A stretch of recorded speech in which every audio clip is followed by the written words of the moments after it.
नमस्कार, जनतंत्र टीवी देख रहे हैं आप। मैं हूं आपके साथ साहिल धुलिया। हमारी इस खास पेशकश महासमर 2022 में आप सभी का स्वागत है। तो चलिए शुरुआत करते हैं बड़ी खबर के साथ। दूसरे चरण के चुनाव की तैयारियां लगातार जारी हैं। पोलिंग पार्टियों का मतदान केंद्रों पर पहुंचने का सिलसिला भी बदस्तूर जारी है।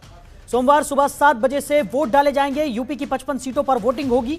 यूपी के 9 जिलों में ईवीएम में उम्मीदवारों की किस्मत कैद हो जाएगी। उत्तराखंड की बात करें तो 70 सीटों पर मतदान होगा। उत्तराखंड के 13 जिलों में वोट डाले जाएंगे। गोवा की 40 सीटों पर भी वोटिंग होगी। मतदान को देखते हुए सुरक्षा के पुख्ता इंतजाम किए गए हैं। मतदान केंद्रों पर सीएपीएफ सिविल पुलिस तैनात है।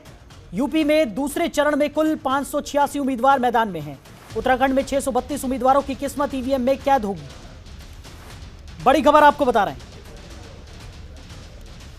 तो उत्तराखंड की सभी 70 सीटों पर मतदान होगा। गोवा की 40 सीटों पर वोट डाले जाएंगे। दूसरे चरण के चुनाव की तैयारियां भी उत्तर प्रदेश में तेज कर दी गई हैं। मतदान केंद्रों पर पोलिंग पार्टियां पहुंच रही हैं। सोमवार सुबह 7 बजे से वोटिंग शुरू हो जाएगी। तो मतदान केंद्रों पर सीएपीएफ और तमाम अधिकारी मौजूद हैं।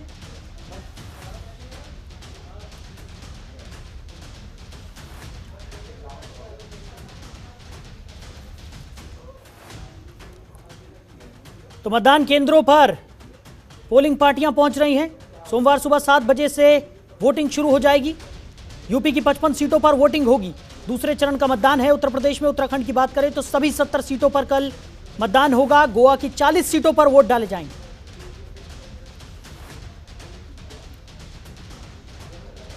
चुनाव आयोग की तरफ से तमाम तैयारियां पूरी कर ली गई हैं। यूपी के 9 जिलों में ईवीएम में उम्मीदवारों की किस्मत का फैसला कल कैद हो जाएगा। दूसरे चरण का मतदान उत्तर प्रदेश में है। वहीं उत्तराखंड की बात करें तो 13 जिलों में वोट पड़ेंगे। सभी 70 विधानसभा सीटों पर वोटिंग होगी। तो खबर पर ज्यादा जानकारी के साथ हमारे सहयोगी अलग अलग जगहों से हमारे साथ जुड़ गए हैं। योगेश आर्य हमारे सहयोगी सहारनपुर से हमारे साथ जुड़ गए हैं। साथ ही साथ सफदर रामपुर से हमारे साथ जुड़े हैं। हमारे ब्यूरो चीफ सुरेंद्र ढाका देहरादून से हमारे साथ हैं। और साथ ही साथ हरिद्वार से संजय पुंडीर हमारे सहयोगी हमारे साथ जुड़ गए हैं ज़्यादा जानकारी के लिए। सबसे पहले रुख करेंगे हमारे ब्यूरो चीफ सुरेंद्र ढाका का, देहरादून से वो हमारे साथ हैं। सुरेंद्र, जिस तरीके से कल मतदान होना है 70 विधानसभा सीटों पर कल ही वोट डाले जाएंगे, क्या कुछ तैयारियां वहां पर देखने को मिल रही है और क्या तैयारियां पूरी हो गई? देखिए साहिल, मैं आपको बता देता हूँ। जैसे कल मतदान होना है, सुबह जल्दी मतदान शुरू हो के लिए वो पहुंच रहे हैं। आप देखेंगे पहाड़ी इलाकों में अगर आप जाएंगे तो 2-2, 3-3, 4-4, 5-5 वोट के लिए मतदान अधिकारी कल से पहुंच रहे हैं, क्योंकि पैदल चलकर कई जगहों पर जाना है। तो बर्फबारी हुई पड़ी है, बर्फ जमी पड़ी है कई जगहों पर, तो वहां भी सब लोग पहुंच रहे हैं। और अब जो प्रशासन है उसने अपनी पूरी तैयारियां की हैं। चुनाव आयोग के जो दिशा निर्देश थे उनका पूरी तरह से पालन किया जा रहा है।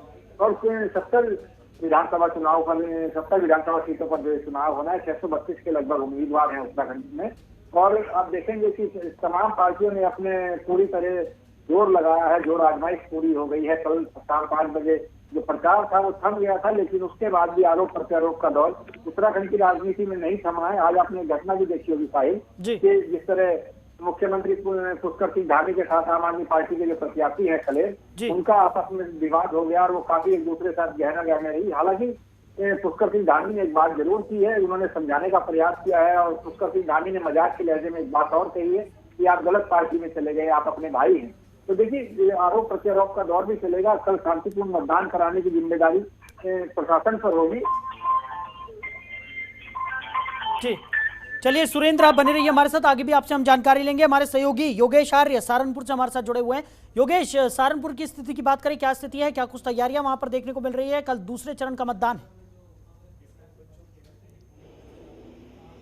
देखिए साहिल, मैं आपको बता दूं कि सहारनपुर की 7 विधानसभाओं पर कल मतदान होना है। तो दूसरे चरण का मतदान है, इसको लेकर के प्रशासन पूरी तरह तैयार है और पोलिंग पार्टियां भी रवाना कर दी गई हैं। सुबह 10 बजे के बाद से लगातार जो पोलिंग पार्टियां हैं वो रवाना कर दी गई थी और सभी पोलिंग पार्टियां भी अब धीरे धीरे मतदान केंद्र पर पहुंच रही है, मतदेय स्थल पर पहुंच रही है। सहारनपुर की अगर हम बात करें तो 7 विधानसभाओं पर 71 प्रत्याशी है और मतदान केंद्रों की बात की जाए तो 1308 मतदान केंद्र बनाए गए हैं और 2957 जो है मतदेय मतदान केंद्र बनाए गए हैं। तो ऐसे में पूरे प्रशासन की बात करें तो प्रशासन पूरी तरह अलर्ट है, क्योंकि अगर पहले चरण की बात करें तो पहले चरण में मत प्रतिशत बहुत कम था, तो उसको बढ़ाने के लिए भी जो प्रशासन है वो लगातार तैयारी किए हुए है, लोगों से अपील कर रहा है। तो ऐसे में कल को लेकर के बेहद तैयारियां जो है जिला प्रशासन किए हुए है। जी साहिल। जी चलिए योगेश बने रहिए हमारे साथ। हमारे सहयोगी संजय पुंडीर हरिद्वार से हमारे साथ जुड़ गए हैं। संजय, हरिद्वार में क्या स्थिति है, किस तरीके की तैयारियां वहां पर हैं और कितनी तैयारियां बची हैं, कितनी तैयारियां पूरी हो गई हैं, क्या कुछ व्यवस्थाएं वहां पर की गई हैं चुनाव के मद्देनजर? देखिए साहिल, महज अब कुछ ही घंटे बचे हैं जो चुनाव होना है। उत्तराखंड की 70 विधानसभाओं में कल सुबह से ही चुनाव प्रक्रिया है वो शुरू हो जाएगी। हालांकि बीते दिनों से आपने देखा है कि उत्तराखंड के सभी जनपदों में जिस तरह से चुनाव आयोग की टीम और जिला प्रशासन लगातार क्षेत्र का निरीक्षण कर रहे हैं, बूथों का जायजा ले रहे हैं, क्योंकि शांतिपूर्वक चुनाव करवाना एक बड़ी चुनौती है। कोरोना काल भी है, ऐसे में कहीं ना कहीं लोगों की जान भी बचाना है और लोगों को जागरूक भी कराना है। 2017 की बात की जाए तो 2017 में करीब उत्तराखंड में, अगर हरिद्वार की बात की जाए तो हरिद्वार में 65% मत का लोगों ने प्रयोग किया था। और इस बार जिस तरह से जिला अधिकारी ने भी सभी लोगों से अपील की है कि आप घरों से बाहर निकलकर अपने मत का प्रयोग किया करें। साफ देखा जा सकता है कि चुनाव आयोग की और जिला प्रशासन की जो टीम है वो लगातार इस क्षेत्र में मुस्तैदी के साथ बनी हुई है। हालांकि हरिद्वार की अगर बात की जाए तो हरिद्वार से लगते हुए तमाम बॉर्डरों पर पुलिस का पहरा है, क्योंकि लगातार ही पुलिस की जो चेकिंग अभियान है वो लगातार देखा जा रहा है। उसमें हरिद्वार से लगते हुए चिड़ियापुर बॉर्डर हो या पुरकाजी का बॉर्डर हो या फिर सहारनपुर से लगता हुआ काली नदी चेक पोस्ट हो, तमाम जगह पुलिस की टीमें बनी हुई है। और इसके साथ ही साथ स्वास्थ्य विभाग की टीम भी लोगों को जागरूक कर रही है कि आप मास्क लगाकर आए। हालांकि लगातार ही तमाम लोगों से अपील भी की जा रही है कि आप ज्यादा से ज्यादा अपने मत का प्रयोग करें। अब देखते हैं कि किस तरह से लोग जागरूक होते हैं और अपने मत का प्रयोग करते हैं। देखा है कि कल जिस तरह से जो चुनावी शोर था वो थम गया था, लेकिन जो प्रत्याशी है अभी भी लगातार लोगों से संपर्क कर रहे हैं, क्योंकि चुनाव आयोग ने कुछ रियायत दी है। तो कहीं ना कहीं डोर टू डोर जाकर लोगों से संपर्क कर रहे हैं, क्योंकि जो चुनाव प्रचार था, जो शोर था, वो कहीं ना कहीं पूरी तरह थम गया था।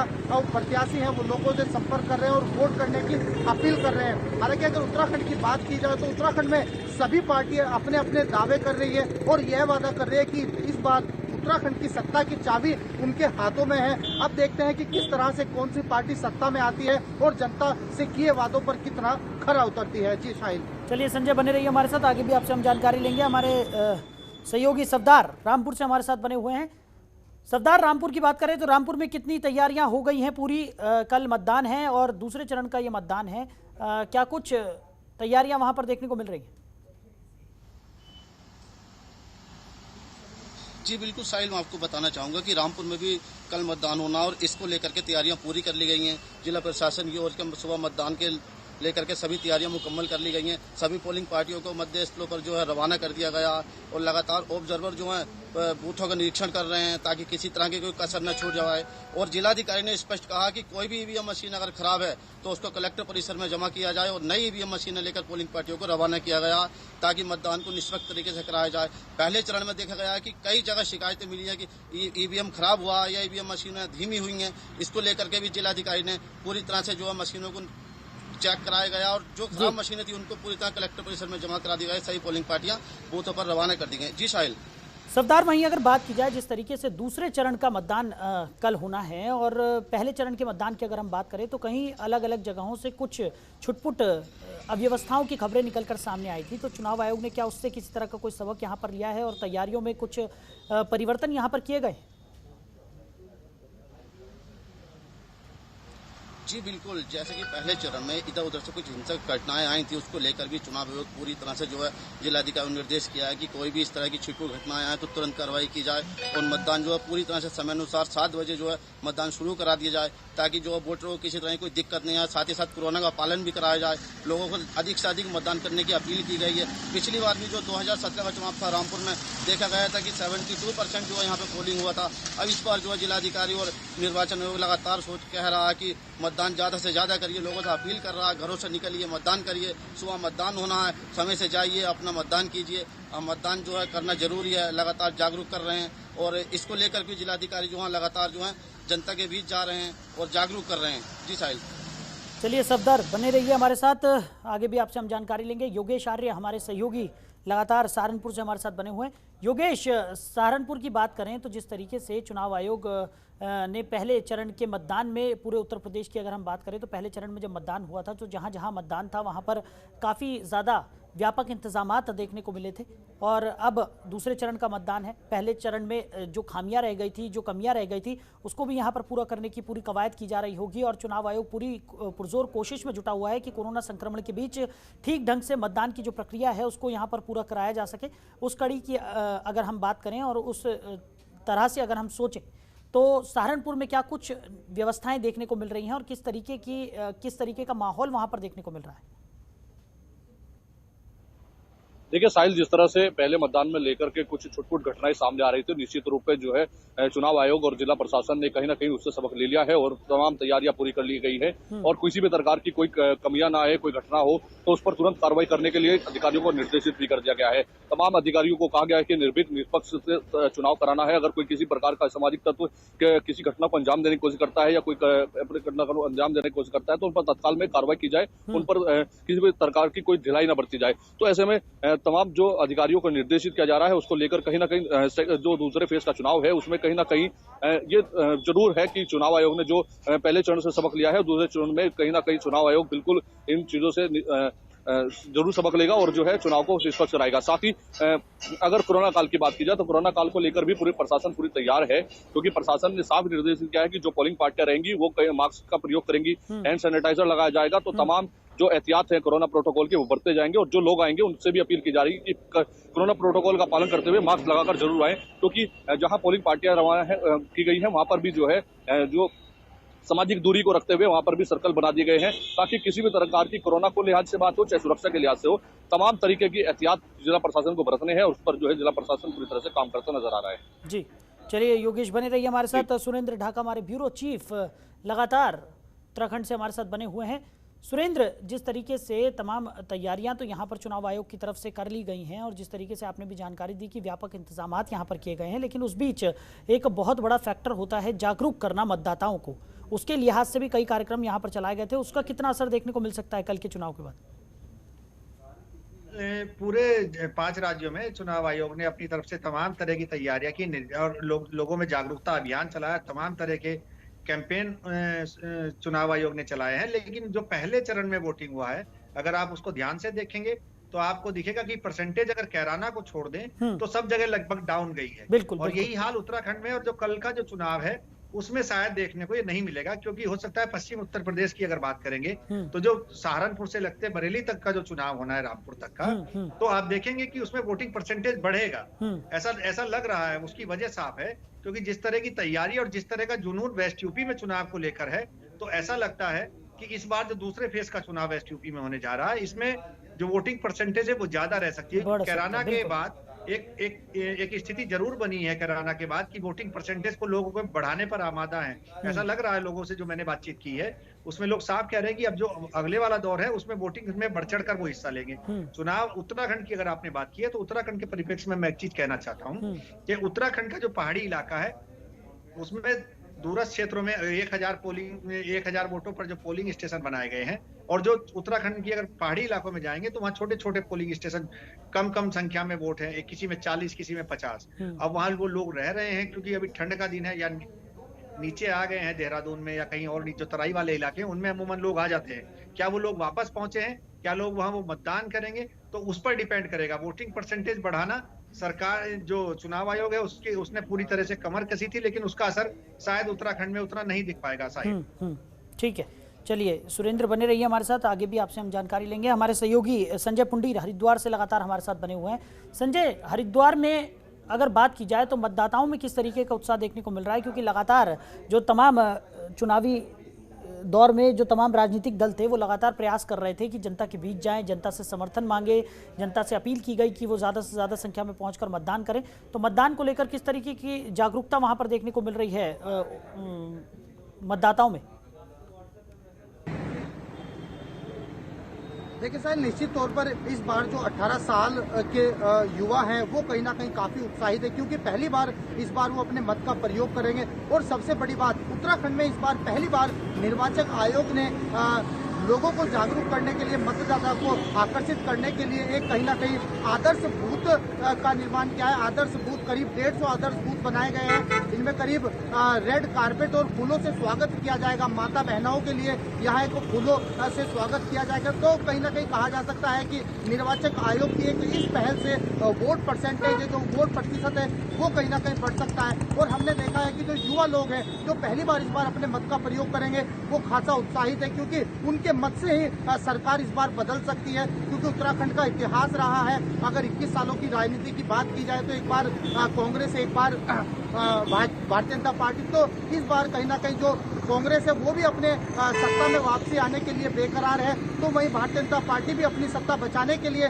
लगातार प्रयास कर रही है। और इस मिथक को तोड़ने के लिए कहीं ना कहीं भारतीय जनता पार्टी पूरे एडी चोटी का जोड़ लगा रही है। अब देखते हैं कि किस तरह से किस पार्टी की सरकार आती है। अगर जिस तरह से कल मतदान शुरू हो जाएंगे, सुबह 7 बजे से शुरू हो जाएंगे, उसको लेकर भी पूरी तरह जो प्रशासनिक अमला है वो तैनात है। और हमने देखा है कि चौक चौराहों पर पुलिस बल तैनात है। हालांकि 23 कंपनियों के करीब जो पैरामिलिट्री फोर्स है, अन्य कंपनियों की फोर्स है, वो भी हरिद्वार में पहुंच चुकी है और कहीं ना कहीं अपनी मुस्तैदी के साथ तैनाती कर ली गई है। जी शाहिद जी, ठीक है। संजय बने रहिए।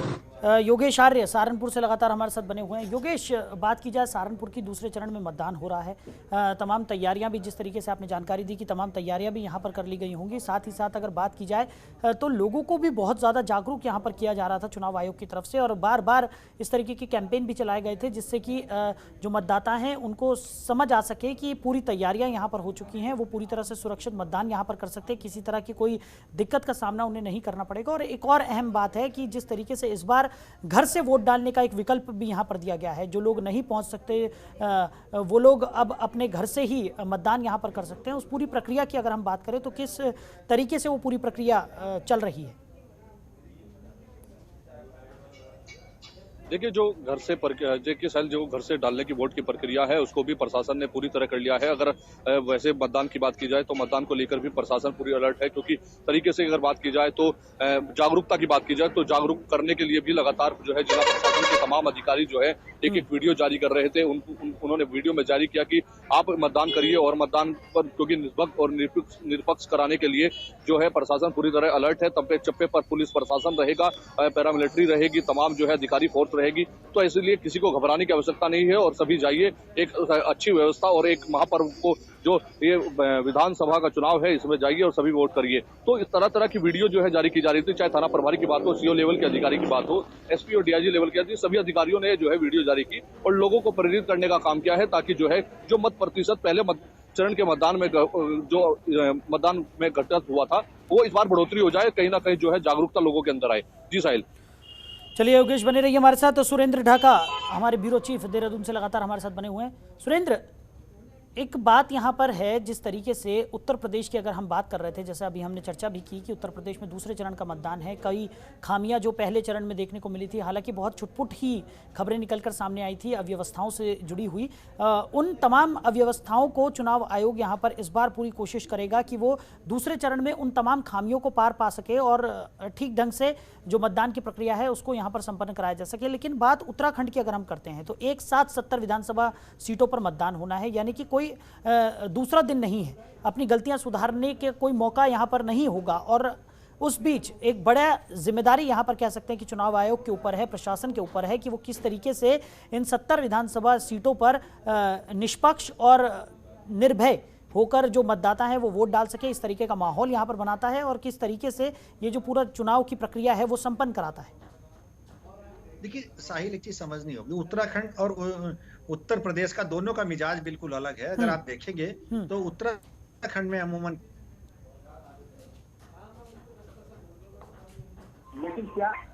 लेकिन जैसे जैसे हम आगे जाते हैं, उत्तर प्रदेश की अगर हम बात करते हैं तो उत्तर प्रदेश में साफ है, उत्तर प्रदेश में हमेशा इस तरह की बातें होती रही, लगातार घटनाएं होती रही हैं। और जिस तरह आपने पहले चरण का जो चुनाव देखा, पहले चरण के चुनाव में साफ है कि जो छुटपुट घटनाएं हुई हैं वो दूसरे चरण के चुनाव में भी देखने को मिल सकती है। चुनाव आयोग हालांकि सतर्क है। और उत्तर प्रदेश का जो इलाका है, जो उत्तराखंड का तराई का इलाका है, दोनों इलाकों में अगर देखें तो हरिद्वार और उधम सिंह नगर में इस तरह की छुटपुट घटनाएं हो जाती हैं, लेकिन अमूमन कोई ऐसी बड़ी घटना उत्तराखंड के चुनाव में आज तक नहीं हुई है।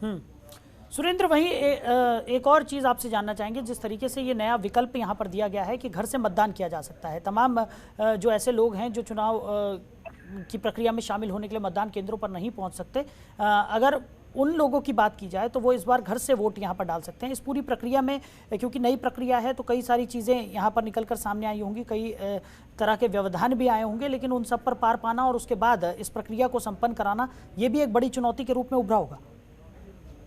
जी बिल्कुल, देखिए इसके लिए अलग थोड़ा कर्मचारियों की जो संख्या है वो ज्यादा चाहिए होगी, और जिस तरह जो बुजुर्ग हैं और जो दिव्यांग हैं उनको लेकर तमाम तरह की सरकार ने तैयारियां की, जो वोट डालने नहीं आ सकते हैं उनके घर पर जाकर वोट डलवाने की तैयारी कई पहाड़ी इलाकों में इस तरह की योजना पहले भी चलाई है। जो पूर्व में 2017 का चुनाव हो, 2019 का चुनाव हो या 2014 का चुनाव हो, जितने चुनाव हुए हैं पहाड़ी इलाकों में उन्होंने ऐसा होता रहा कि घर जाकर वोट भी डलवाए हैं, क्योंकि संख्या इतनी नहीं है, जिनकी से 50 वोट होते हैं, कहीं 100 वोट होते हैं, तो कर्मचारियों को भी दिक्कत नहीं आती है और न ही कोई वहाँ दिक्कत होती है इस तरह की कि आपने इस तरह जाकर वोट डलवाए। लेकिन राजनीतिक पार्टी एक आरोप जरूर लगाती है साहिल इसमें कि अगर अधिकारी लोगों को मैनेज कर रहे हैं, मैनेज करने का आरोप आपने देखा और कई जगह लगा है। उत्तर प्रदेश में भी इस तरह का आरोप लगा था, क्योंकि जयंत चौधरी ने साफ कहा था कि जो पोस्टल बैलेट डलवाए, पोस्टल बैलेट पर 15 अधिकारी जाकर जबरदस्ती मोहर लगवा रहे हैं, तो पोस्टल बैलेट की बात हुई थी।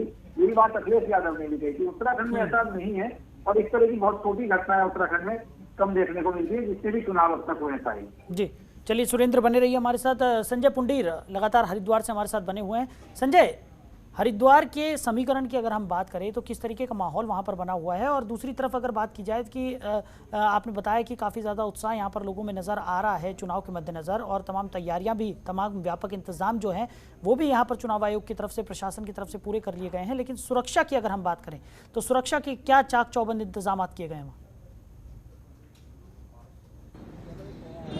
देखिए साहिल, निश्चित तौर पर हरिद्वार की अगर बात की जाए तो 1729 पोलिंग बूथ बनाए गए हैं, जिन पर कहीं ना कहीं जो पैरामिलिट्री के फोर्स है वो भी पूरी तरह तैनात है। हालांकि लगातार ही पुलिस उन क्षेत्रों का भी निरीक्षण कर रही है जो संवेदनशील इलाके हैं। आपने बीते दिनों देखा है कि खुद जिला अधिकारी विनय शंकर पांडे और एसएसपी योगेंद्र सिंह रावत तमाम बूथों का निरीक्षण कर रहे थे और तमाम क्षेत्र का निरीक्षण कर लोगों को जागरूक कर रहे हैं, तो वहीं सुरक्षा व्यवस्थाओं का भी जायजा ले रहे थे। ऐसे में अगर समीकरणों की बात की जाए तो आपने देखा है कि 2017 में हरिद्वार में भारतीय जनता पार्टी की बल्ले बल्ले रही है, लेकिन इस बार उत्तराखंड में तीसरी पार्टी यानी आम आदमी पार्टी भी अपनी राजनीतिक जमीन तलाश रही है, क्योंकि कहीं ना कहीं इसका भी फर्क पड़ने वाला है। अब देखते हैं कि इस पार्टी का कितना फर्क पड़ता है। लेकिन अगर तैयारियों की बात की जाए तो जो चुनाव आयोग की टीम है और जिला प्रशासन की टीम है, उनकी पूरी तैयारियां पूरी हो गई है और सुबह से ही जो पोलिंग पार्टियां हैं, कहीं ना कहीं जो उनका डिस्पैच और रिसीविंग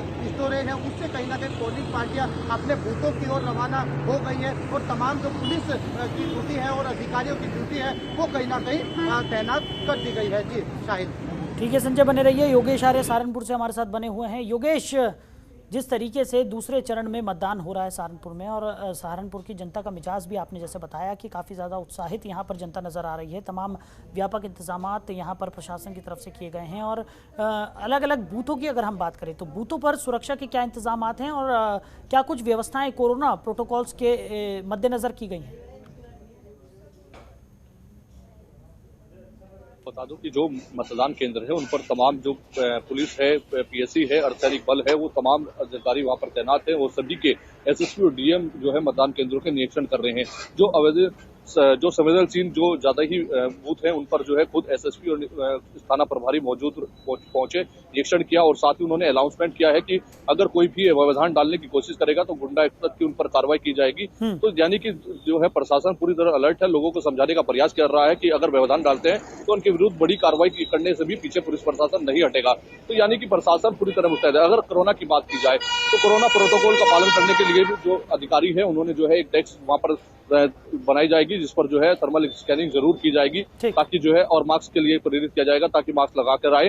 तो तमाम जो है तैयारियां प्रशासन पूरी तरह से किए हुए है और कल का दिन बेहद बढ़िया रहेगा, क्योंकि जो है प्रशासन पूरी तरह अलर्ट है और प्रशासन कहीं भी किसी तरह की चूक ना हो उसको लेकर तैयार बिल्कुल नजर आ रहा है। ठीक है योगेश, बने रहिए। सुरेंद्र ढाका हमारे साथ लगातार बने हुए। सुरेंद्र, आखिरी सवाल आपसे, जिस तरीके से जो तमाम व्यापक इंतजाम तो यहाँ पर कर लिए गए हैं, पोलिंग पार्टियों की अगर हम बात करें तो कुछ ऐसी जगहें हैं जहाँ पर पोलिंग पार्टियों को लंबा पैदल सफर तय करना पड़ रहा है बूथ तक पहुँचने के लिए, तो उस लिहाज से क्या कुछ तैयारियां की गई हैं? क्योंकि आखिरी मतदाता मतदान करे ऐसा चुनाव आयोग का कहना होता है और हर बार यही कवायद में चुनाव आयोग जुटा रहता है, यही कोशिश की जाती है। उस लिहाज से अगर बात की जाए तो क्या कुछ देखने को मिल रहा है? कि साहिल, मैं आपको बता दूं, जो उत्तराखंड का पहाड़ी इलाका है उसमें कल ही पोलिंग पार्टियां रवाना कर दी। गाँव में पहुंचेंगे वहाँ अपना, उन्होंने आज तक पहुंचकर अपने इंतजाम पुख्ता कर लिए थे दोपहर तक। तो पहाड़ी इलाकों में पहले ही पोलिंग पार्टियों को रवाना कर देती है। चुनाव आयोग की स्ट्रेटजी उत्तराखंड को लेकर हमेशा अलग रहती है, क्योंकि आप देखेंगे ज्यादा पहाड़ी इलाकों में ज्यादा वोट नहीं है, एक घर इधर और एक घर उधर, ऐसे दूर दूर भी घर बने हैं, पहाड़ों की चोटियों पर बने हैं। तो लोगों का पहुंचना और पोलिंग पार्टियों का पहुंचना बहुत दिक्कत भरा होता है। इसलिए पोलिंग पार्टियां क्या करती है, जहाँ 100 वोट के लगभग होते हैं वहाँ पोलिंग बूथ बना लेते हैं और जिनका लगता है कि लोग नहीं आ पाएंगे उनके घर जाकर भी पोलिंग पार्टियां वोट डलवा लेती हैं जी। तो ऐसा साफ है और पूरी व्यवस्था है उत्तराखंड में, और कहीं कोई किसी तरह की कोई घटना और बवाल उत्तराखंड की राजनीति में नहीं होता है, पोलिंग के लिए नहीं होता है। चलिए सुरेंद्र, हमारे साथ जुड़ने के लिए, इस तमाम जानकारियों के लिए आपका बहुत शुक्रिया। हमारे सहयोगी हरिद्वार से संजय पुंडीन हमारे साथ जुड़े हुए थे। संजय, आपका भी बहुत शुक्रिया इन तमाम जानकारियों के लिए। साथ ही साथ सहारनपुर से हमारे सहयोगी योगेश आर्य हमारे साथ बने हुए थे, जो तमाम जानकारियां हमारे साथ साझा करते हैं। योगेश, आपका भी बहुत शुक्रिया हमारे साथ इस चर्चा में शामिल होने के लिए और तमाम जानकारियों के लिए। तो साफ तौर पर कल उत्तर प्रदेश में दूसरे चरण का मतदान है। वहीं अगर बात की जाए तो उत्तराखंड में 70 विधानसभा सीटों पर कल ही मतदान किया जाएगा। साथ ही साथ गोवा की अगर बात करें तो गोवा में भी 40 सीटों पर कल मतदान होना है। चुनाव आयोग की तरफ से तमाम तैयारियां पूरी कर ली गई हैं और किसी भी तरह का कोई व्यवधान ना आए, किसी भी तरह की कोई दिक्कत परेशानी ना हो मतदाताओं को भी और जो पूरे अधिकारी वहां पर मौजूद हैं उनको भी। इस लिहाज से तमाम व्यवस्थाएं, व्यापक व्यवस्थाएं यहां पर पूरी कर ली गई हैं और पूरी तैयारियां यहां पर हो गई हैं। कल सुबह 7 बजे से वोटिंग शुरू हो जाएगी। तो फिलहाल हमारी इस खास पेशकश में इतना ही। आप बने रहिए और देखते रहिए जनतंत्र टीवी। नमस्कार। खबरों के निष्पक्ष विश्लेषण के लिए सब्सक्राइब करें Jantantra TV and press the bell icon. Never miss any update.